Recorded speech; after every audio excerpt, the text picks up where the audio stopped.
고린도전서 2장 16절 합독하시겠습니다. 누가 주의 마음을 알아서 주를 가르치겠느냐? 그러나 우리가 그리스도의 마음을 가졌느니라. 아멘. 누가 주의 마음, 눈 퀴리오라고 되어 있습니다. 누가 그 주의 마음을 알아서 주를 가르치겠느냐? 그러나 우리가 그리스도의 마음, 눈 크리스토, 그 그리스도의 마음을 가졌느니라. 아무도 그 눈 퀴리오, 그 주의 마음을, 하나님의 마음을 가질 수 없어요. 근데 여러분, 예수는 그리스도시면서 퀴리오스, 주라고 합니다. 그러니까 주가 곧 예수예요. 근데 여러분, 이게 우리가 삼위일체를 이제 우리가 잘 깨달았으니까 헷갈리지 않으시겠죠? 주의 마음이 곧 그리스도의 마음이고, 주의 마음이 곧 하나님의 마음입니다. 그러니까 여기서 주의 마음이라고 하는 것은 단순히 예수의 마음 정도가 아니라 하나님의 마음을, 당연히 성령의 마음을 포함한 거겠죠. 주라는 것은 퀴리오스, 이것은 말 그대로 나의 주인이라는 거예요. 그 한자로는 주인 주자를 쓰잖아요. 그래서 주님 아닙니까? 퀴리오스를 주라고 번역한 거예요. 한자어로요. 그래서 만주의 주 하면은 퀴리오스 퀴리온입니다. 모든 주 중에 진짜 주. 여러분, 뭐 우리 유영미 지사님 기도도 해주셨지만 왜 우리가 죄인이에요? 이 땅을 살면서 내가 나를 주인 삼았잖아요. 내가 주인이야. 나는 나를 섬겨요.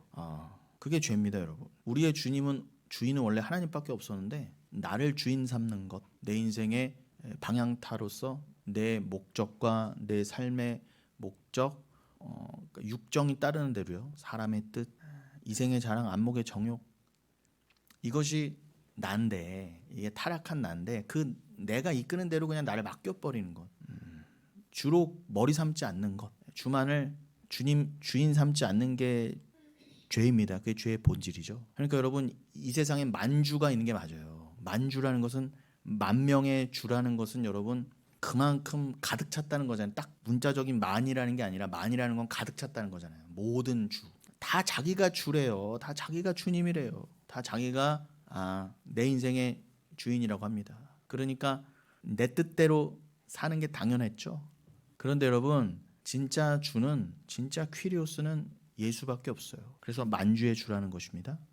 그런데 그러니 타락한 우리가 그 진짜 주님의 마음을 알 길이 없어요. 우리는 피조물인데다가 타락하여서 나를 주님 삼았으니 어찌 진짜 주인의 마음을 알겠습니까? 그러니 여러분, 우리의 근본적인 죄의 한계가 뭐라는 거예요?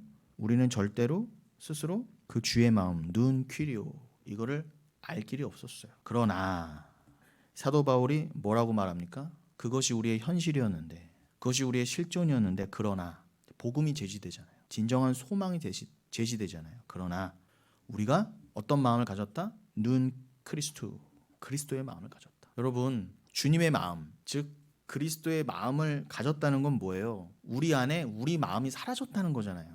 삭제됐다는 거잖아요. 말 그대로 자기 부인입니다. 그러나 우리가 자기 부인 되었느니라. 여러분, 이게 핵심이에요. 그러니까 우리 스스로 주의 마음을 가질 수도 없을 뿐더러 우리 마음을 그대로 다 갖고 있잖아요. 그러니 하나님이 개입하셔서 하나님의 은혜를 베푸시지 않으면 우리는 늘 우리의 마음, 인간의 마음, 내가 주인이라고 하는 마음을 계속 가질 수밖에 없어요. 그 마음 계속 갖고 있다간 여러분, 지옥이에요. 여러분, 천국까지 못하는 인생은 다 지옥입니다. 멸망이에요. 근데 그 지옥과 멸망의 기준이 뭐라고요? 네가 네 마음을 지우고 그리스도의 마음, 주의 마음을 가졌느냐예요. 근데 이거는 표현이 가졌다고 해서 내가 가질 수 있는 게 아니라는 것을 지금 오늘 본문인 고린도전서 2장 16절을 그 한 구절만 봐도 이거는 내가 스스로 가질 수 있는 것이 아니구나. 누가 주의 마음을 가르쳐서 인간끼리 서로 나누어 가질 수 있다고 누가 했느냐. 이것은 그 그리스도의 마음은 주가 그냥 성령으로 주셔야 된다는 거예요. 그게 구약 내내 예언되었던 새 언약이잖아요. 다른 말로. 이것의 다른 표현이 새 언약이에요. 대표적으로 예레미야서 31장 31절이나 에스겔서 36장에서 새 언약을 뭐라고 그랬어요? 돌같이 굳은 우리의 마음을 싹 녹여서 바꿔내서 은혜가 침투하여 뚫고 들어갈 수 있도록 우리 마음을 바꿔주셨다. 그래서 이거는 이제는 그 깨달은 마음이 뭐예요? 그건 율법의 행위로 되는 게 아니구나. 제사를 지킴으로 되는 게 아니구나. 그것은 몽학 선생으로서 그리스도를 가리키는 하나의 수단과 중간의 과정이었을 뿐이지 그것이 우리들의 목적이나 우리들의 할 수 있는 바가 아니었구나. 그것이 우리의 구원의 방법으로 제시된 것이 아니었구나. 우리들의 행함이 아니구나를 깨달았어요. 그게 새 마음이에요. 내가 너에게 그 새 마음을 주겠다. 옛 마음이 그러니까 뭐예요? 교만하고 간악한 마음이 뭐예요? 혈기 부리는 마음이 뭐예요? 내가 할 수 있다예요. 내가 스스로 주의 마음을 받을 수 있다, 가질 수 있다. 요게 악한 마음, 옛 마음이에요. 요거는 절대로 내려놓을 수 없어요, 스스로. 이스라엘 백성이 증거해냈죠. 그 완악한 마음은 끝까지 안 버리고 지금까지도 예수를 안 받아들이고 있잖아요. 지금까지도 내 행위가 아니라 오직 믿음입니다. 오직 예수를 안 받아들이고 있는 유대인들이 지금도 득실득실 하잖아요. 뭐 혈통족 유대인만 욕할 겁니까?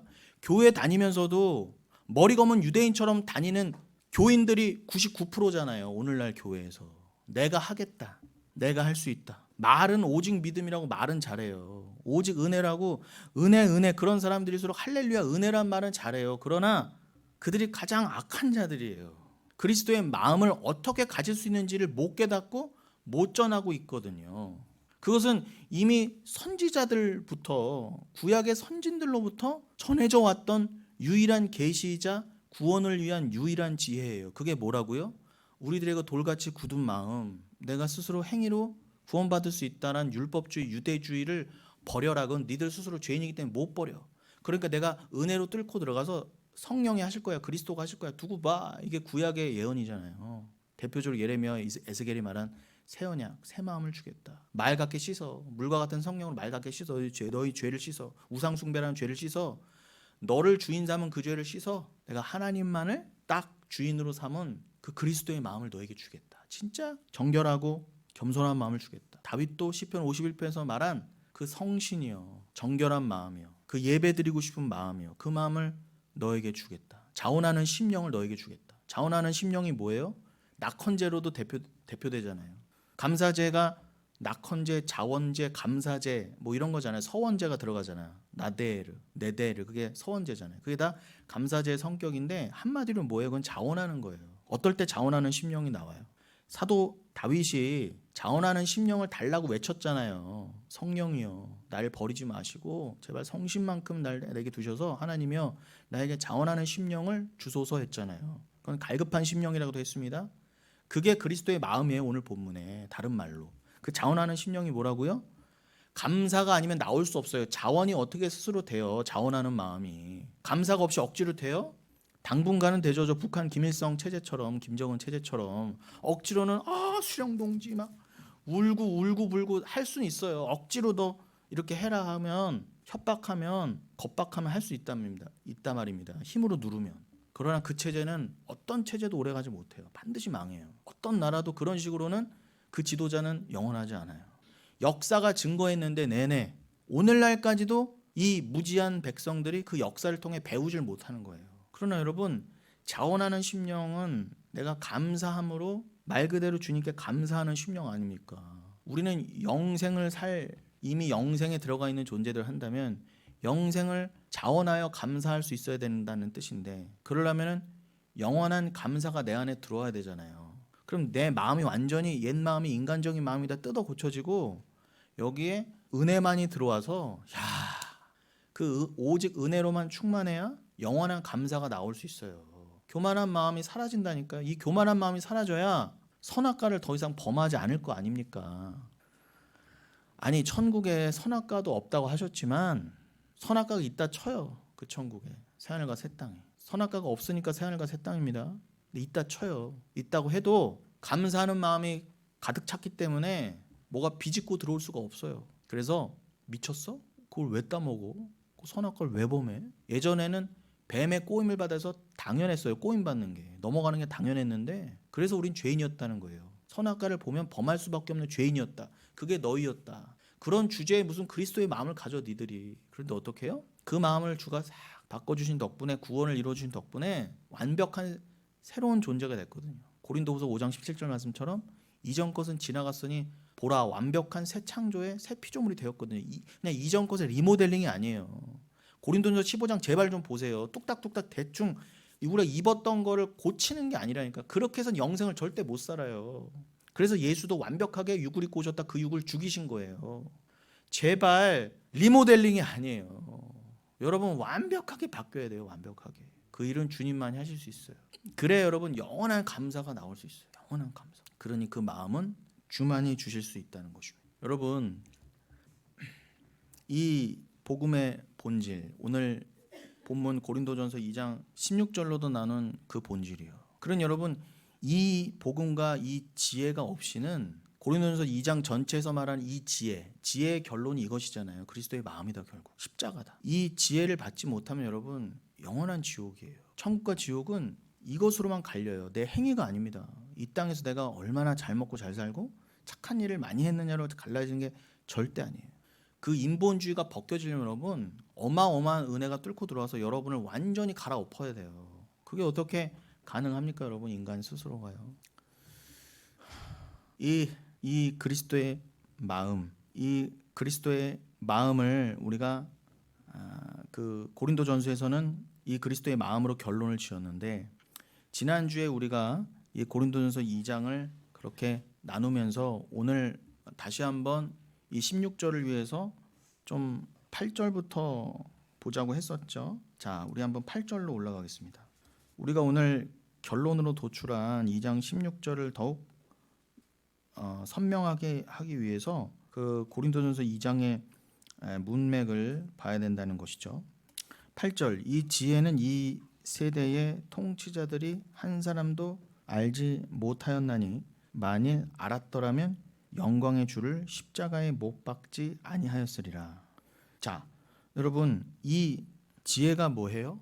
제가 앞에서도 말씀드렸지만 이 지혜는 한마디로 고린도전서 2장의 문맥으로만 봐도 이것은 십자가예요. 제가 2장 2절을 읽어드리면, 자막으로는 안 나오겠지만 2장 2절을 읽어드리면, 내가 너희 중에 예수 그리스도와 그가 십자가에 못 박히신 것 외에는 아무것도 알지 아니하기로 작정하였음이라 라고 분명히 말했죠. 그러니까 사도 바울은 그렇게 잘난 자, 똑똑한 자, 심지어 유대인의 완벽한 유대인이었어요.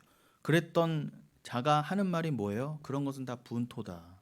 나는 너희들에게 인본주의, 유대주의, 그리고 그 율법을 잘 지키는 나를 전하지 않는다. 인간을 전하지 않는다. 나는 뭐만 전한다 그래요? 십자가만 전한다 그러잖아요. 사도 바울이 무식해서요? 사도 바울이 모자라서요? 아니라니까요. 사도 바울은 가장 강한 자였어요. 하나님을 만나기 전에. 그런데 그랬던 자가 어떻게 해요? 십자가 외에는 너에게 전할 게 없다고 하잖아요. 십자가 외에는 전할 게 없다. 참 지혜는 그 스타우로 그 십자가밖에 없기 때문에 그래요. 그러면서 그 십자가를 전하기 위해서 내가 너희에게 뭐 언변으로, 사람의 말로, 사람의 지혜로 안 전했다 그래요. 나는 그냥 건조하게 복음만 전했다 그래요. 십자가만 전했다 그럽니다. 그러면서 내가 너희 가운데 거할 때에 약하고 두려워하고 쉼이 떨었다. 그렇게 3절에서 말합니다. 내 말과 내 전도함이 설득력 있는 지혜의 말로 하지 아니하고 다만 성령의 나타나심과 능력으로 하여 너희 믿음이 사람의 지혜에 있지 아니하고 다만 하나님의 능력에 있게 하려 하였노라. 분명히 말씀하죠. 내가 복음을 전할 때 뭐 설득력 있는 인간의 지혜의 말로 하지 않았다 그래요. 다만 오직 뭐로만 했다? 성령의 나타나심과 성령의 능력으로만 했다. 그렇게 해야 너희가 받은 믿음이 사람의 지혜에 있지 않냐고. 뭐 저 유명한 목사가 전했기 때문에, 내가 뭐 잘났기 때문에 요딴 말 못하게 하려고. 다만 그 구원의 능력은, 믿음을 받는 능력은 하나님께만 있다라는 것을 너희로 하여금 깨닫게 하려고 내가 인간의 말은 절대 전하지 않았다 그래요. 인간적인 말은, 인본주의는 철저하게 배경했다 그래요. 그래서 저도 여러분도 영혼교회도 십자가를 그렇게만 전해야 돼요. 제발 인간적인 생각을 버려야 돼요. 뭐 좀 복음이 효율적으로 효과적으로 전달되기 위해서 이것도 해야죠 저것도 해야죠 있을 수 없어요. 차라리 그렇게 하는 게 하나님의 영광을 가리는 거라니까 여러분. 그러면서 3절에 뭐라고 그랬다고요? 내가 너희 가운데 거할 때 약하고 두려워하고 심히 떨었노라. 여러분 그 잘났던 사도 바울이 왜 복음을 전하면서 교회 가운데에서 약하고 두려워하고 심히 떨은 모습으로 있었어요. 그 약함을 통해 하나님의 강함만이 드러나게 하시려고요. 여러분, 저는 이 약하다가 나올 때마다 우리가 주 앞에서 약한 바 되었다, 하나님의 강하심과 하나님의 영광만을 위해서 나는 쇠하여야 되고 하나님만이, 그리스도만이 흥해야 된다. 나는 그 복음을 위해서 그저 도구일 뿐이지, 담아내는 질그릇, 연약한 질그릇일 뿐이지, 그러나 그 질그릇 안에 담긴 보배, 그 보배만이 전달돼야 되거든요. 그래서 고린도후서 4장에서 뭐라고 그랬다고요? 사도 바울이 연이어서 우리가 이 보배를 질그릇에 가졌으니 이는 심히 큰 능력은 하나님께 있고 우리에게 있지 아니함을 알게 하려 함이라. 분명히 그랬잖아요. 우리가 왜 질그릇이 되어야만 해요? 심히 큰 능력, 그 심히 큰 능력을 오늘 고린도전서 2장의 표현으로는 뭐예요? 믿음을 주시는 능력 아닙니까? 구원의 능력. 그 믿음을 주시는 구원의 능력을 고린도서 4장 7절에서는 보배라고 그랬는데, 그 보배가 심히 큰 능력인데 그 심히 큰 능력은 오직 하나님 것이다, 우리 것이 아니다라는 것을 드러내기 위해서 우린 질그릇이 돼야만 한다. 이게 또 자기 부인 아니겠습니까? 이게 자기 부인의 핵심 아니에요? 여러분, 우린 깨져야 돼요. 그래서 사도 바울이 약하고 때론 두려워하고 때론 심히 떨었다 그럽니다. 이게 뭐 두려워하는 게 악인들의 두려움과 덤처럼 그런 두려움이 아니잖아요. 이건 경외함이잖아요. 내가 또 살아나는 거에 있어서 경계함 아닙니까? 자기 부인이 안 되는 내 옛사람을 보며 심히 두렵고 떨림으로, 야, 이런 내가 어떻게 구원을 받았는가, 수시로 살아나는 내 옛사람 보면서, 그래, 그래서 예수 그리스도가 십자가에 죽으실 수밖에 없었지를 더 깨닫고 겸손히 이것만을 전하는 마음 아니겠어요? 내가 또 드러날까 봐. 그래서 고린도전서 10장 12절 아닙니까? 선줄로 생각한 자 넘어질까 두려워하라. 우리는 늘 이 아직은, 이미 천국이지만 아직은 이 땅이 있기 때문에 그 현실을 자각하고, 언제나 우리는 이 노출된 죄 가운데에 다윗처럼 수시로 실패할 수 있고 실수할 수 있다는 것을 인정하라 해요. 늘 조심하는 가운데 또 주님이, 우리는 조심한다고 하지만 우리 안에 이 거룩하지 못함, 우리 안에 교만함이 늘 있거든요. 그러니까 하나님이 겉으로는 막 경건한 척하고 겉으로는 조심 떠는 것 같고 겉으로는 뭐 두려워 떠는 척 하지만, 하나님은 그 안에 중심을 보시니까 너가 지금 가식 떨고 있구나를 보여주시려고, 알게 하시려고 다윗처럼 어떻게 해요? 확 무너뜨리실 때가 있으니 늘 그 말씀 앞에 겸손하고 부복하라 해요. 다윗이 여러분, 지가 왕인, 인간 왕이라고 지가 참 왕인 줄 알았단 말이에요. 만주의 주 만왕의 왕은 주밖에 없는데 자기가 왕 노릇했어요. 내가 이 세상의 왕이다, 내가 이 이스라엘의 왕이다. 겸손한 척에도 그 마음이 가득 찼단 말이에요. 그러니까 함부로 밧세바를 범하고 우리아를 죽인 거 아닙니까? 게다가 나단 선지자가 와서 우화를 들어서, 그것도 비유를 못 알아먹었었다니까 다윗도요. 비유를 들어 설명하잖아요. 양을 많이 가진 자가 양 한 마리밖에 없는 자의 양을 빼앗아서 남을 대접했다. 그런 때려 죽일 놈이 있을까? 그게 너야 이 인간아. 말씀을 안다고 하는 자가 말씀과 상관없이 살았었어요. 자기가 왕 되어 살았었다니까요. 자기가 진짜 왕인 줄 착각하고 살았단 말이에요, 다윗이요. 그럴 때 찾아오시는 거예요. 그러니까 부복하고 무릎 꿇으라 해요, 여러분. 두렵고 떨림으로. 여러분이 언제 또 하나님의 자리를 찬탈해서, 나는 교회도 다녀요, 나는 자기 부인도 알아요, 나는 말씀도 알아요, 이러면 돼? 수시로 어느새 내가 옛사람 다윗이 되어 있을 확률이 100%이기 때문에, 하나님이 여러분을 만지실 때는 여러분, 내가 지금 꺾여될 때구나, 그렇게 아십시오. 그렇게 계속 꺾여가야 구원이라는 거를 우리는 성경을 통해 깨달았기 때문에 그 말씀 앞에 겸손하라입니다. 여러분, 우리가 진짜 복음을 안다면, 우리는 여러분 복음을 안다고 좀 모르는 게 맞아요.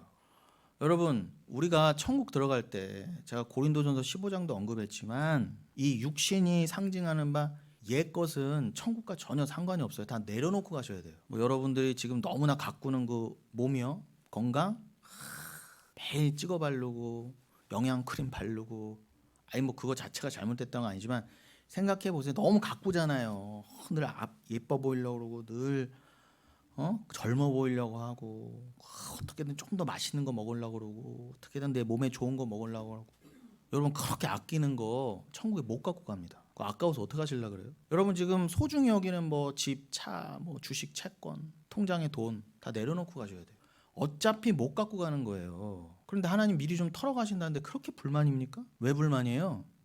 말씀도 안다, 주님도 안다, 천국도 믿는다. 거짓말이라는 거예요. 그거는 우리에겐 진짜 믿음이 없어요, 여러분. 우리는 진짜 교만한 자들입니다.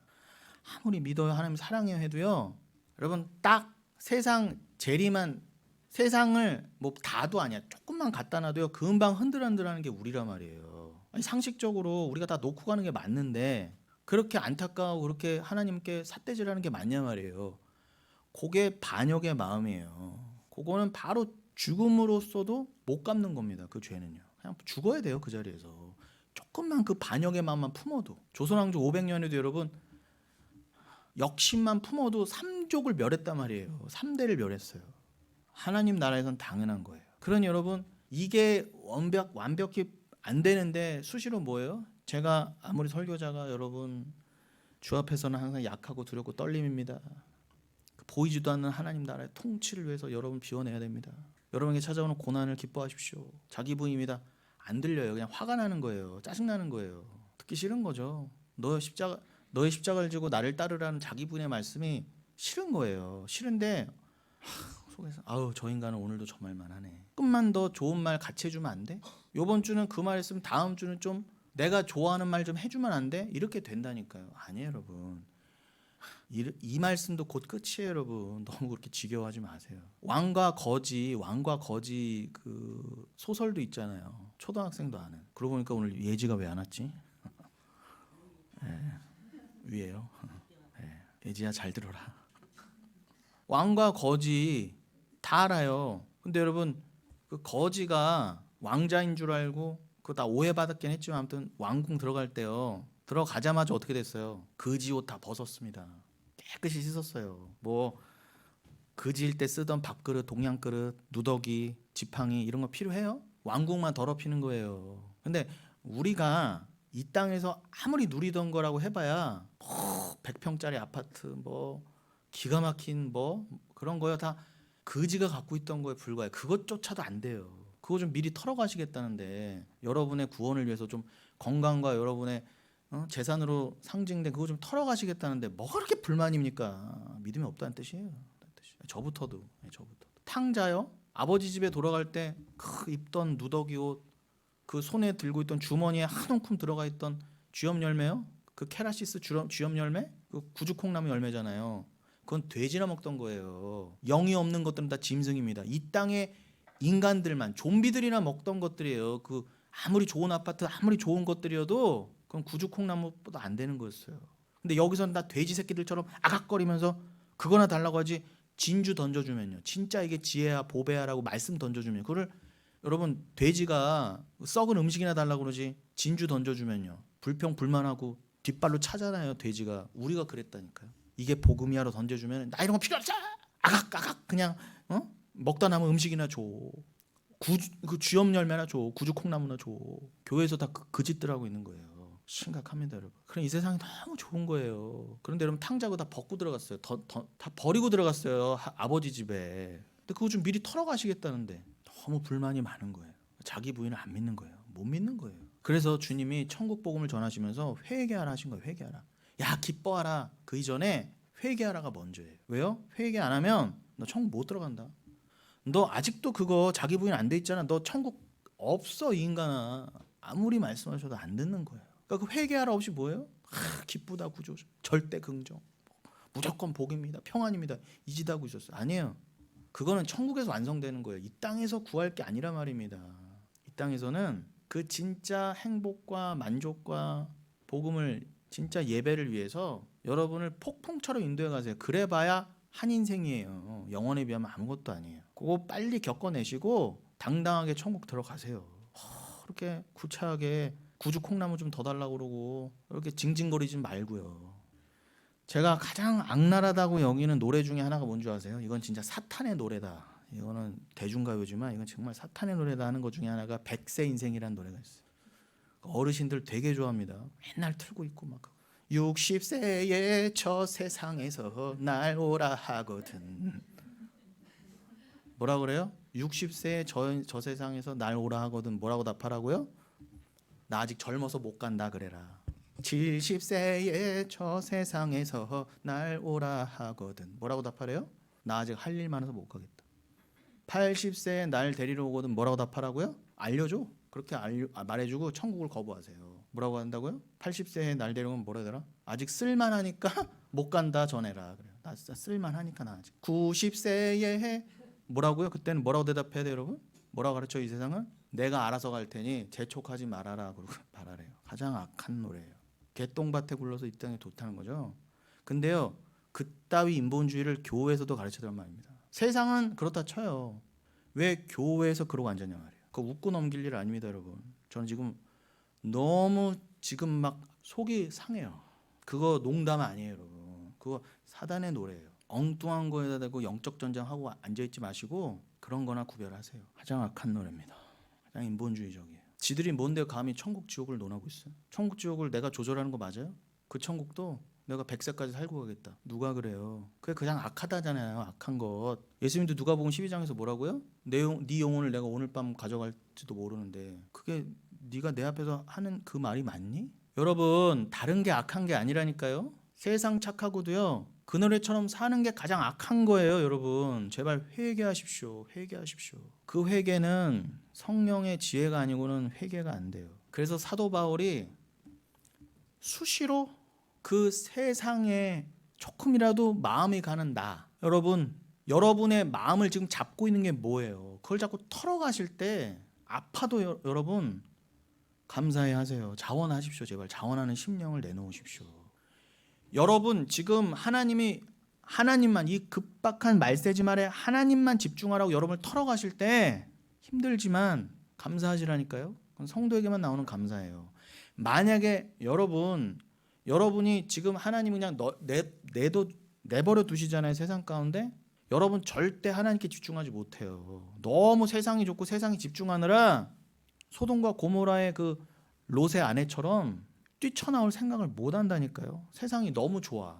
너무 좋고 누릴 것도 많고 아직 100세가 뭐예요? 200세까지 살면서 200세의 저 세상에서 이루고 앉아있고 싶은데 저 목사는 왜 맨날 천국 말하고 자기 분을 말하고 날마다 죽음이다 그 말만 하니까 싫은 거예요. 싫은 거예요. 재수없는 거예요. 왜 너만 딴소리해? 왜 너만? 회개하십시오. 회개하십시오. 좋은 말 할 때 회개하십시오. 그래서 사도 바울이 뭐라고 했다고요? 그 세상 앞에서 수시로 드러나는 내 옛사람 때문에 나는 주 앞에서 늘 약한 자로 두려워 떠는 자로 그렇게 섰다는 거예요. 제가 이 약한 자를 늘 생각하면 떠오르는 예 중에 하나가 사사기 3장의 에훗의 예입니다. 사사 에훗. 두 번째 사사죠. 여러분 상식적으로 사사는 12이었습니다. 삼손까지 16장 사사기 16장까지 삼손으로 12사사가 끝나요. 그런데 이제 유대인들의 전통에 따르면은 사무엘도 사사였을 것이다 그렇게 추정을 해요. 왜냐하면 사무엘상 7장에 보면은 그 뭐 에벤에셀 나오고 그럴 때 사무엘이 이스라엘 다스렸더라 이런 말이 있거든요. 그러니까 사사격이었던 거죠. 그러나 엄밀히 말하면 사사는 삼손까지입니다. 그리고 그 사무엘의 두 아들 누굽니까? 요엘과 누구였죠? 갑자기 아비야였나? 그 두 사람이 사사로 임명을 받았는데 그 두 아들까지도 사사로 임명을 받았는데 그 사무엘상에 보면은 그 두 아들은 사사라고 명칭이 돼요. 그러나 백성들에게 인정을 못 받잖아요.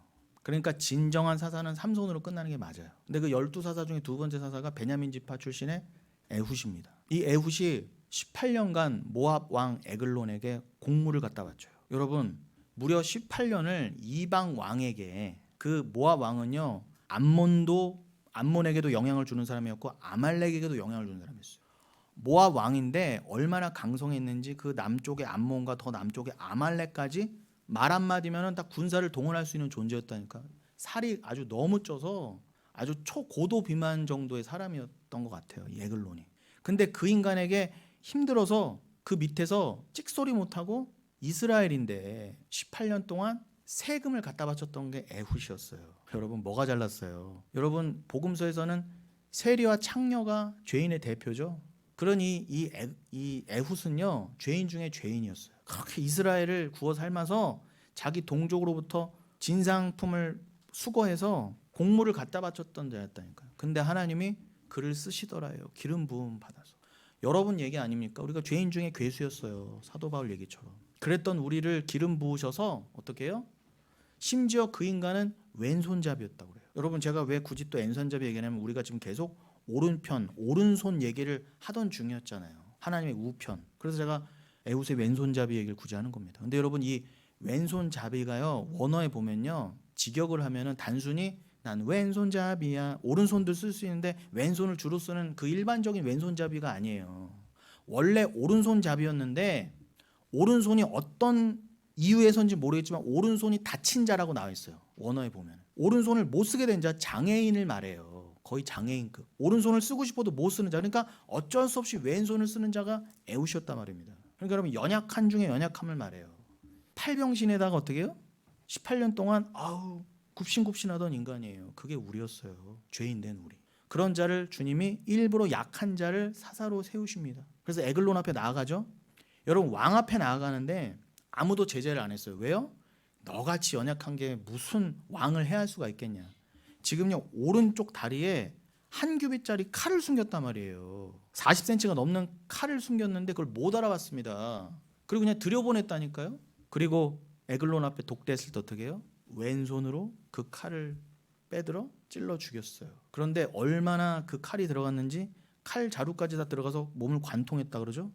근데 거기에서 기름 비계 덩어리가 쏟아져 나왔다고 그래요. 그건 헤레브라고 되어 있습니다. 원어에.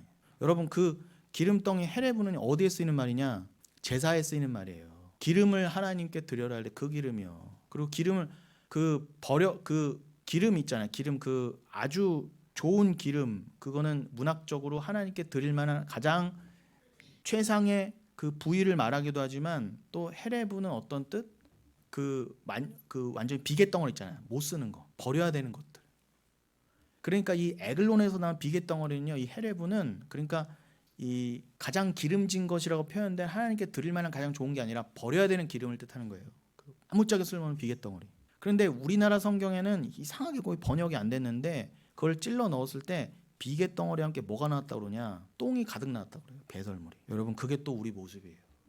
여러분 에웃이 빼든 칼은요 히브리서 4장 12절에 양날의 날선 검이에요. 그 날선 말씀의 검이 티릉티릉 이 세상 것으로 디룩디룩 살이 찐 우리 안에 들어오면요 우리가 뭘로 드러나요? 그 양날의 날선 검은 다 찔러 쪼개서 혼과 영감인 관절과 골수까지 다 찔러 쪼갠다 그러지 않습니까? 그 단순히 문자적인 비계와 배설물의 문제가 아니라 우리가 이 땅에서 채우고 있던 게 다 그 비계와 배설물 같은 것들이었다는 거예요. 그 칼이 우리에게 들어와야 돼요. 근데 그 칼은 누가 찔렀다?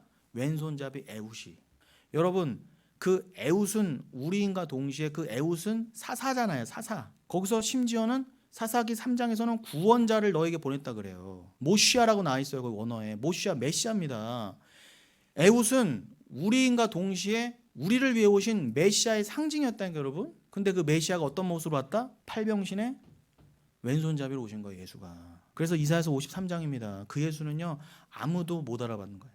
저런 등신 같은 메시아 저걸 왜 믿어? 죽여라 죽여. 여러분 성령이 아니고는 그 예수가 안 보여요. 은닉된 숨겨진 그 예수입니다. 여러분 예수는 은닉돼서 들어오는 거예요. 원래 예수는 왕 중에 왕이시고 하나님 우편에 그분이신데 이 땅에 오실 때는요 팔병신의 왼손잡이에 그런 죄인의 모습으로 오신다예요. 근데 그가 우리를 찌르신다예요. 그런데 여러분 그 에웃이 어느 지파 출신? 베냐민 지파입니다. 베냐민은 어떤 뜻? 오른손의 아들들이라는 뜻이에요. 이거는 이유가 다 있어요. 오른손의 아들들 지파 가운데에서 왼손잡이가 하나 나온 거예요. 다 잘난 자들 가운데에 유일한 한 사람. 겉으로는 팔병신의 제일 거지 같은 놈, 제일 연약한 놈 그거 쓰시는 거예요. 여러분이 그 처지였어요. 여러분의 약함을 기뻐하십시오. 그 칼이 들어와야 돼 우리에게. 그것도 칼자루까지 다 들어와야 돼. 그래서 우리가 이런 존재구나. 비계덩어리, 배설물 덩어리구나. 그렇게 돼야 눈이 뜨여요. 아, 내가 에웃이었고 내가 이 세상에서 그렇게 세상 걸 그냥 분톤지도 모르고 그거 그냥 똥을 그냥 돼지 새끼들 그 쥐염 열매 먹으면서 여러분 돼지 우리 보시면 돼지들이요 쥐염 열매만 먹어요. 그 땅에다 뿌려 놓으면은 먹을 걸 먹으면서 지들 배설물도 같이 먹어요. 돼지들이. 우린 그런 존재였어요. 말씀을 던져줘 봐야 이게 뭐야 이게 진주를 버리고 아각 세상이나 터져 그냥 터져 그냥. 그래서 그냥 살만 디룩디룩 찐 우린 다 돼지였단 말이다. 그래서 돼지는 가장 부정한 음식 중에 하나로 치는 거예요. 그러나 이슬람 유대인들 돼지고기 안 먹으면서 그 영적인 의미까지는 몰라요. 여러분 돼지 마음껏 드세요. 드시되 영적인 의미를 깨달으셔야죠. 여러분 그 칼을 두려워하지 마세요. 우리에게 하나님이 우리 같은 자, 그 메시아를 모시아, 그 에웃으로 상징된 메시아를 우리에게 기름 부어 사사 구원자로 보내주지 않았다면 우리는 이 세상은 다 그 에글론이 왕이었잖아요. 이 세상은 내가 왕이다, 내가 퀴리오스다, 내가 주다, 내가 주님이야라는 만주의 주 중에 하나였어. 그 진짜 다 멸망받아야 될 우상들 중에 하나였단 말이에요. 근데 나에게 말 같지도 않은 왼손잡이가 찾아오시더니 푹 하고 말씀을 찔른 거야. 그때 자복하고 회개하세요. 칼이 들어올 때 좋은 거예요. 회개의 칼입니다. 근데 여러분 택하지 않은 백성은 절대 주님의 칼 들고 안 쫓아와요. 여러분 인생에 찾아올 일이 없다니까요. 그렇게 살든지 말든지 돼지같이. 제발 정신 차리십시오. 여기 있는 분들에게 굳이 하는 말씀은 이걸 또 보고 계시고 보시게 될 누군가에게 말씀드립니다. 정신 차리십시오. 극히 짧습니다. 앞으로의 인생이. 자, 그래 우리가 고린도전서 2장 하다 여기까지 흘러왔죠. 자, 그럼 고린도전서 2장으로 다시 넘어가면 제가 지금 2장 앞부분을 읽었는데 이러한 문맥을 가지고 다시 8절로 가면 어떻게 돼요? 이 지혜, 제가 지금까지 말한 이 지혜가 뭐라고 그래요? 8절에 이 세대의 통치자들이 한 사람도 알지 못했다. 알 수가 없어요. 나를 죽이는 칼날을 어떻게 알아먹어요? 예수를요. 만일 알았더라면, 그걸 알았더라면 스스로 영광의 주를 십자가에 못 박지 아니하였으려. 알아쳐먹었으면 절대로 예수를 십자가에 못 박을 일이 없었다. 근데 누가 달아 죽였다? 유대인부터 달아 죽였잖아요. 예수를요. 유대인이 실패했다고 한다면 우린 다 실패해요. 우리 뭐가 잘났어요? 우린 돼지고기도 다 먹었는데 순대국밥 맛있다고 그러고 선지국 다 먹었는데요. 지금까지 뭐가 잘났어요 여러분? 돼지고기 평생 입도 안 된 자들도 안 된다고 한다면, 주를 못 알아봤다고 한다면 우리는 뭐 할 말이냐 말이에요 도대체. 여러분 은혜를 기억하십시오. 9절 기록된 바 하나님이 자기를 사랑하는 자들을 위하여 예비하신 모든 것은 눈으로 보지 못하고 귀로 듣지 못하고 사람의 마음으로 생각하지도 못하였다 함과 같으니라. 보세요. 사람의 마음으로 생각하지도 못하였다. 그러니까 사람의 마음으로는 안 된다니까 여러분. 그러니까 이 그리스도의 마음, 주의 마음은 주님이 주셔야 되는 거예요. 새 언약처럼 싹 갈아엎어서. 여러분 여기서 좀 이 구절을요 기록된 바라고 그랬죠. 기록된 바. 여기서 조금 디테일하게 확인해야 될 게 뭐냐면 얘가 나온 김에 원래는요. 자 여기 기록된 바라고 하면서 사도 바울이 이걸 인용했단 말이에요. 인용. 그러니까 어딘가에서 인용했어 지금. 그런데 다른 데 같으면은 금방 우리가 알 수 있어요. 아 이게 구약의 어디를 인용했구나. 왜냐하면 사도 바울이 또 그도 그럴 게 꼭 구약을 인용할 때 기록된 바라고 했거든요. 근데 이건 여러분 요 기록된 바 이후에 요 특별히 고린도전서 2장 9절은 구약의 어딜 찾아봐도 요게 그대로 요 문장이 뭐 비스무리한 문장도 사실 찾으려고 하면 잘 찾을 수가 없어요. 그래서 이걸 가지고 뭐 학자들이 많은 얘기가 있는데 제가 깔끔하게 정리해 드리면은 물론 예수님께서도 복음서에 이러한 맥락으로 말씀하신 게 분명히 있지만 여러분 딱 읽어도 이게 복음의 내용이니까 굳이 이게 문자적으로 성경 어디에 들어있다라고 몰라더라도 아 이거는 성경 전체적인 맥락이 성경의 가르침이 요 내용이지라고 이해할 수 있잖아요. 그건 성령을 받은 자들은 당연한 건데 그래도 여기도 좀 디테일을 더하면 원래 기록된 바 했을 때 사도 바울은 늘 구약을 인용했기 때문에 이게 복음서 어디를 인용했다고는 볼 수는 없어요. 이게 구약 어딘가를 인용한 것 같아. 그런데 그 인용한 게 구약이든 신약이든 말씀드린 것처럼 이거는 하나님의 말씀이 예수 그리스도의 말씀이고 이건 크게 뭐 그게 중요한 문제는 아니에요. 게다가 굳이 구약을 요 말씀들이 조금이라도 이제 간접적으로나마 어디 그래도 표현이 비스무리한 표현이라도 들어가 있는 것들을 성경의 구약의 구절들을 굳이 찾아본다면 뭐 이사야서 52장 15절이나 이사야서 65장 17절, 이사야서 64장 4절을 말씀드릴 수 있겠지만 그런 여러분 그런 것들을 포함해서 요 고린도전서 2장 9절의 말씀은 구약의 전체적인 그 사상, 구약의 전체적인 말씀의 맥락을 담은 말씀이구나로 이해하시면 틀림이 없습니다. 그런 여러분 기록된 바 해놓고 구약 어디 인용한 거야? 왜 안 나오지? 이렇게 어려워하지 마시고 그렇게 이해를 하시면 되겠습니다.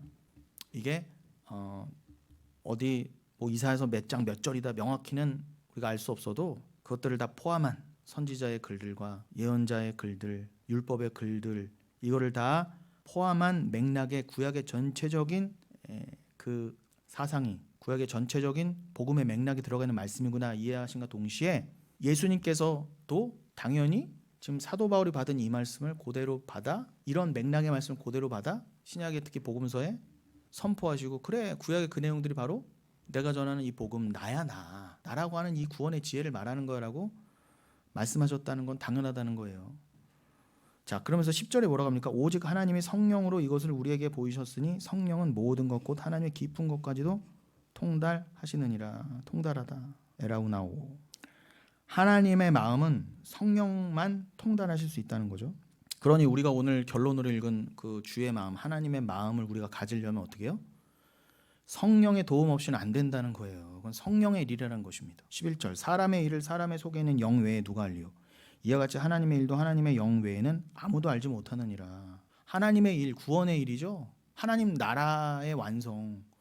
우리라고 하는 죄인을 하나님 나라에 들어갈 만한 그 거지를 왕자로 만드실 수 있는 일, 새 언약의 일은 그게 하나님의 일이잖아요. 그 일은 하나님의 영 외에는 원래 아무도 알지 못하는 게 맞아요. 그러니 인간이 뭘 좀 안다 그러면 아는 건 아닌 거예요. 이 땅의 것을 안다는 건 그 지식은 지혜가 아니에요. 여러분 이 땅의 지식을 아무리 많이 알아봐야 서울대 가고 하버드 갈 이 세상 최고의 대학을 갈 수 있는 지식을 가졌다 하더라도 막 노벨상을 막 수백 개를 딸 수 있는 지식을 가졌다 해도 그것으로는 구원을 얻을 수 없어요. 그것은 사람의 일입니다. 그 노벨상을 딸 만한 지혜는 사람의 일인데 자, 그 정도 수준도 원숭이는 알 수 없어요. 사람의 일이니까 사람의 영 외에는 누가 알겠습니까? 아니 원숭이는커녕 초등학생도 모르잖아요. 그러니까 여러분 그 이 땅에서 엄청난 인류의 진보와 과학의 진보를 이룰 만한 그 지식도 짐승은 몰라요. 사람만이 알 수 있는 일이거늘 하물며 그 이 땅의 지식이 아무리 넘쳐나도 하나님 나라의 비밀을 알 수가 없어요. 하나님 나라의 비밀이 뭐예요? 우주의 비밀조차도 알 수 없는데 우주의 비밀이 뭐예요? 지구의 비밀조차도 알 수 없는 그 얄팍한 지식으로 뭘 인간이 안다고 그래요? 도대체 안다고 하기를. 그런데 우리는 왜 이렇게 교만하죠? 다 안돼 자기가. 아니에요. 안다 쳐요. 이 땅의 일을 다 안다 쳐요. 나는 그 어떤 노벨상 탄자보다 똑똑하다 쳐요. 그러나 그 지식으로는 하나님의 일과는 관계가 없다는 거예요. 그 하나님의 일은 하나님 영 외에는 아무도 알지 못한다. 그러니까 여러분 어떠한 똑똑한 지식을 가진 자도 반드시 성령을 받아야 돼요. 반드시 성령을 받아야 돼요. 12절 우리가 세상의 영을 받지 아니하고 오직 하나님으로부터 온 영을 받았으니 이는 우리로 하여금 하나님께서 우리에게 은혜로 주신 것들을 알게 하려 하심이라. 분명히 나오죠. 우리가 이것을 말하거니와 사람의 지혜가 가르친 말로 아니하고 오직 성령께서 가르치신 것으로 하니 영적인 일은 영적인 것으로 분별하느니라. 여러분 지금 사도 바울이 전한 것도 제가 전해드리는 이 모든 말씀이요. 지금 사람의 지혜가 아니잖아요. 사람의 지혜와 인본주의를 오히려 삭제하고 있지. 여러분 여기서 세상 얘기 제가 하나라도 합니까? 여러분 세상에 이렇게 사세요. 처세술 뭐 세상 얘기 안 하잖아요. 교회에선 그런 거 하면 안 된다니까 여러분. 그리고 그런 말들이 유익하다 쳐요. 그러나 우리가 진짜 천국에 가는 구원과는 아무 상관이 없다는 거예요. 그러니까 여러분의 죄인됨이 드러나고 여러분이 받은 은혜를 감사할 수 있는 그 말씀 외에는 여기서는 어떤 말도 나가서는 안 돼요. 그 사람이 아무리 대한민국에서 제일 유명한 목사를 하더라도 그건 틀린 겁니다. 회개하세요. 자꾸 돌아보고 그런 사람들 맞겠지 그러고 자꾸 기웃거리고 분별하지 못하면 안 됩니다. 회개하십시오. 돌아서십시오. 거의 마지막 경고입니다. 마지막 경고. 14절 육에 속한 사람. 그들이 육에 속한 사람이에요. 육에 속한 사람. 여긴 푸시키코스 안드로포스라고 돼 있어요. 여긴 사락스가 아닌데요? 아니 푸시케도 마찬가지예요. 푸시케도 육에 속했다 그러면 여러분 정신으로도 안 된다는 거예요. 굳이 분류하면 영혼육 가운데 혼 말하는 거 혼 정신 푸시케 사르스 육에 진짜 말 그대로 육에 속했거나 푸시케 그 정신에 속했거나 아무튼 영이 아니고는 푸뉴마가 아니고는 안 된다예요. 육에 속한 사람은 안 돼요. 아무리 뭐 육이 강하고 정신적으로 강한 자도 성령 못 받으면은 그는 하나님의 성령의 일들을 받지 아니하나니 받지 못하나니 이는 그것들이 그에게는 어리석게 보이며. 여러분 보세요. 오히려 정신이 강하고 육이 강할수록 어떻게 해요? 어리석다니까요. 제가 전하는 말이에요. 저런 미련한 저런 게 무슨 복음이라고 그래요. 저게 무슨 예수야. 뭐 왼손잡이? 라고 있네 가지고 그냥 이런다니까요. 싫어한단 말이에요. 그런 자들은요. 또 그는 그것들을 알 수도 없나니 그러한 일은 영적으로 분별되기 때문이라. 이건 영적으로 분별할 일입니다. 그러면서 15절에 푸니마티코스, 신령한 자이가 나와요. 대조가 되죠. 14절에 푸시키코스, 안드로포스와 구별돼서 푸니마티코스가 나옵니다. 푸니마티코스, 안드로포스. 그 신령한 자는 이건 푸뉴마티코스, 말 그대로 성령을 받은 자예요. 푸뉴마가 임한 자, 새 언약이 임한 자. 그 신령한 자는 모든 것을 판단하나 자기는 아무에게도 판단을 받지 아니하니라. 얼마나 자유합니까? 여러분, 이 신령한 자 푸니마티코스는요, 성령께서 내주하는 그리스도인이죠. 영적인 자, 영에 속한 자예요. 모든 가치 기준이 뭐예요? 영적인 말씀에 있어요. 모든 판단 기준이, 모든 가치 기준이, 세상을 보는 기준이 뭐라고요? 성령이란 말입니다. 내가 아니에요. 성령이에요. 말씀이에요. 믿음이에요. 그래서 성령을 받은 자는 사람을 판별할 때 그의 소유로 판별하지 않아요. 그의 배경으로 판별하지 않아요. 그의 키, 재산, 성별, 학벌로 판단하지 않아요. 유대인이나 헬라인으로 판단하지 않는다니까요. 그런 거가 상관없이 너가 말씀을 받았느냐 안 받았느냐로 판단한단 말이에요. 그래서 저는 그 판단을, 저도 푸니마티코스라, 감히 저도 푸니마티코스라, 저도 에글론, 모아방 에글론 같은 자였지만 저도 그 말씀이 제 안에 뚫고 들어와 저의 배설물과 기름 덩어리들을 다 제하고 저의 눈을 떠게 해주시는 거 보니까 뭐예요? 세상을 이제 어떻게 해요? 팔팔한 이성을 가지고 이 세상이 미쳤구나, 세상이 여기다 지옥이구나, 제가 술 한 모금 안 마시고 마약 한 번 안 해도 어떻게 해요? 팔팔한 이성으로 여기가 판단된다는 거예요. 아, 여기는 회개해야 될 곳이구나, 여기는 내가 얼른 뛰쳐나와야 될 곳이구나, 여기는 지금 멸망당하고 있구나. 그게 푸니마티코스예요. 보이는 것으로 보지 않는 자가 푸니마티코스입니다. 이제 보이는 것은 잠깐이나 보이지 않는 것은 영원함이구나. 믿음으로 보이지 않는 것을 본다니까요. 육의 눈으로는 볼 수 없는 것. 요한복음 18장 36절 예수께서 이 눈에 보이는 세상이 내 나라가 아니야, 착각하지 마. 내 나라는 눈에 보이지 않는 나라야. 예수님도 분명히 도장을 찍으셨는데 왜 헛소리 딴소리를 특히 교회 와서 하고 앉았냐는 거예요. 있을 수 없는 일이에요. 있을 수 없는 일이에요. 그거는 푸시키 코스 따위들이 교회에서 뭐 설교한다, 뭐 말씀 나눈다 이러고 있는 거예요. 여러분, 육의 사람에게 판단받지 않아요. 신령한 자는. 여러분, 자유하세요. 제발. 네가 날 판단해? 그냥 우습게 여기세요. 네가 뭘 모르니까 날 판단하고 앉았지. 그거 왜 일희일비하십니까? 그 푸시키코스, 그 사륵스들이 뭐라고, 그들이 나에 대해서 뭐 이러쿵 저러쿵 하는 거에서 그들이 그렇게 뭐 한다고 해서 여러분의 믿음을 빼앗갈 수 있어요? 여러분이 받은 기쁨을 뺏어갈 수 있어요? 여러분이 받은 구원을 뺏어갈 수 있어요? 도대체 영을 뺏어갈 수 있어요? 보배를 갖고 있잖아요. 뭐가 불만이에요 도대체? 뭐가? 그러니 여러분들 육의 사람에게 판단받지 않기 때문에 여러분들도 함부로 육의 눈으로 남을 판단하지 마세요. 대신에 자유하십시오. 나는 신령한 자로서, 이미 천국을 사는 사람으로서 영으로만 판단해. 이제 행위로, 육신의 것으로 판단하지 않아요. 그 판단을 나는 하지도 않고 이제 받지도 않아요. 그러니 자유하시란 말입니다. 그러나 그 자유한 자가 그렇다고 함부로 살지 않아요. 그 자유한 자가 함부로 형식을 무시하지 않아요. 자꾸 저에게 교회 와서 예배 드려야 돼, 이건 굉장히 지엽적이고 굉장히 수준 낮은 얘기. 이제 우리 교회에서 그런 질문 저에게 하실 리는 없지만, 우리 이제 진정한 영과 진리로 드린 예배를 알게 되었잖아요. 그렇다고 그 자가 이제 어디서나 예배자지 뭐 이렇다고 해서 여러분 교회 나와서 예배 드리는 걸 함부로 합니까? 그렇지 않아요. 더 열심히 해요. 오히려. 왜요? 아직은 우리가 육을 입고 여기 형식을 가지고 있거든요. 형식주의로는 안 가지만 내가 이 형식을 통해서 더 이 안에 든 이 질그릇이라는 형식을 통해 보배를 더 알 수 있는 것처럼, 내가 이 예배를 통해서 어떻게 해요? 더 하나님 나라를 알고 진짜 예배를 깨달아 알기 위해서 이 형식이 너무 소중한 거예요. 대신에 형식주의는 아니야. 이거에 막 문자적인 목숨을 걸고 꼭 주일 성수해야 된다고 그러고 교회일 땐 짜장면도 먹지 말아야 된다고 그러고 주일에는 뭐 이런 식으로 가지 않아요. 자유하세요. 제발. 자유하되. 그러니 그 자유한 자가 어떻게 해요? 너무 예배를 드리고 싶은 자가 오늘 못 왔어. 오늘 은희 같은 애들 못 왔잖아. 그렇다고 제가 함부로 뭐 정죄합니까? 저 정죄 안 해요. 제 옛사람은 정죄할지 모르지만 제 안에 성령은 절대 판단하지 않아요.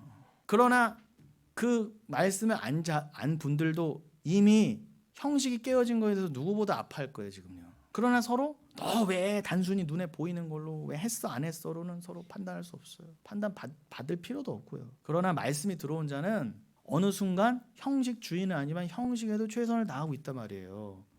그래, 아까 고린도서 2장 3절 말씀처럼 내가 아직은 약하고 두려워하고 심히 떠는 가운데 있기 때문에 형식도 최선을 다해서 합니다. 불가피하게 형식을 못할 수도 있지만 가면 갈수록 어떻게 해요?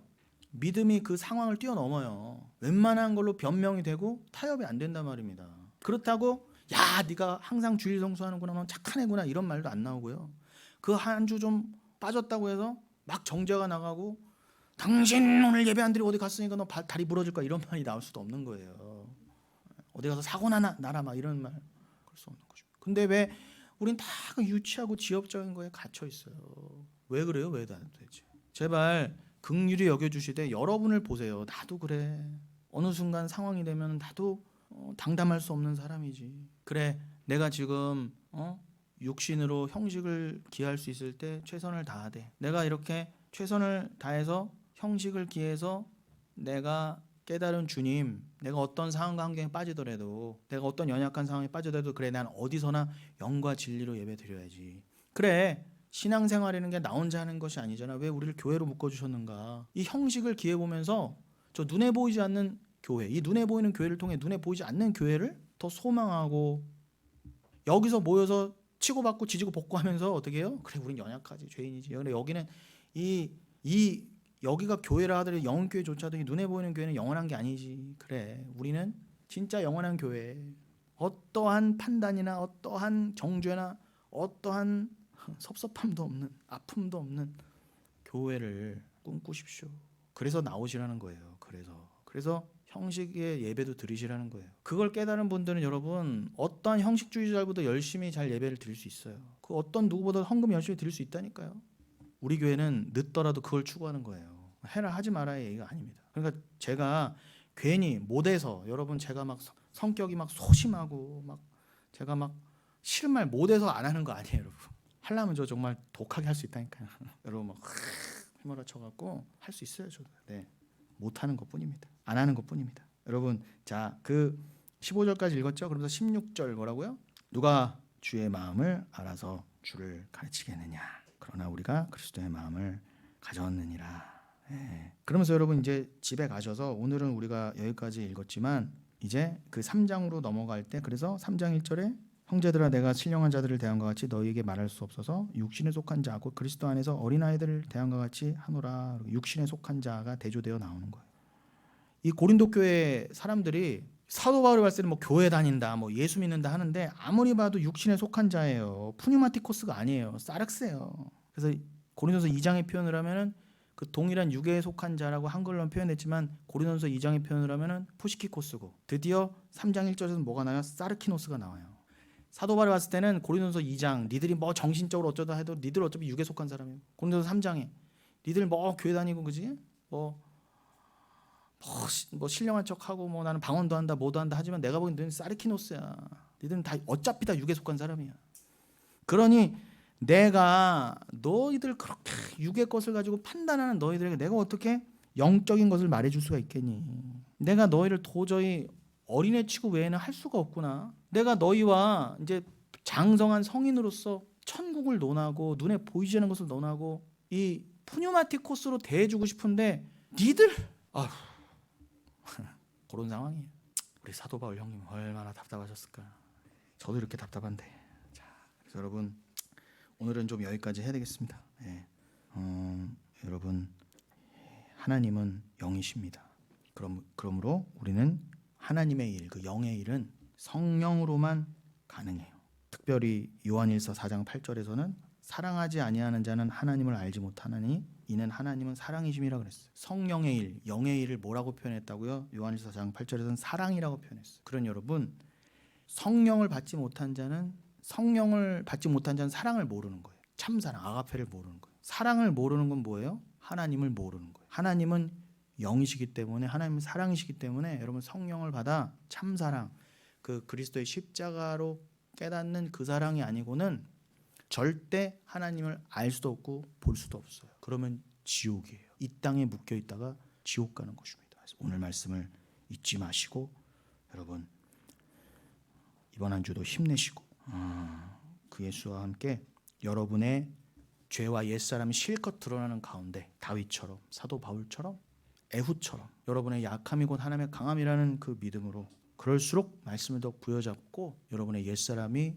찢겨져 나가고 털려나갈 때 그럴수록 아픔과 눈물 가운데 세상이 줄 수 없는 기쁨과 감사와 찬송으로 이렇게 자원하는 심령으로 어디서든 오늘 여기서의 형식적 예배는 기초이자 시작이에요. 여러분의 삶의 처소에서 진정 영과 진리로 드리는 예배, 즉 여러분이 어디에 계시든 그 성령과 그리스도로 자기 부인되어져 가는 이 세상을 인간의 눈으로 판단하지 않고 이 세상에 내 가치와 목적을 두지 않고 내가 손해보는 한이 있어도 남의 유익을 구해주며 자기 부인으로 가는 말씀으로 기뻐하고 내가 이 땅의 것이 없다고 세상 사람들의 판단이 칭찬이 없다고 하나님께 삿대질하고 불평불만하는 것이 아니라 오히려 반대로 가면서 낮은 자리로 임하시는 저와 여러분 되시기를 예수님의 이름으로 축원드리겠습니다.